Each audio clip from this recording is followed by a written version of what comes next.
অনেক লম্বা টাইম তারা নাকি সেক্স করতে পারে নাউজুবিল্লাহ।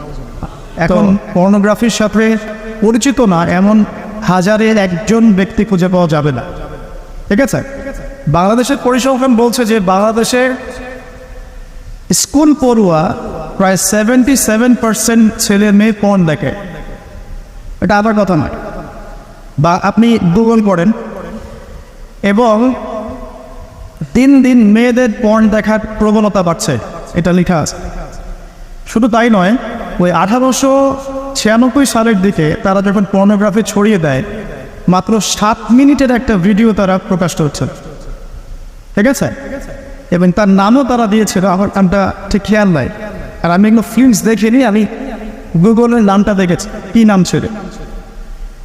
তো তখন থেকে নিয়ে এই পর্যন্ত এই যে নীল সংস্কৃতি চালু করে দেয়া, এটা শুধু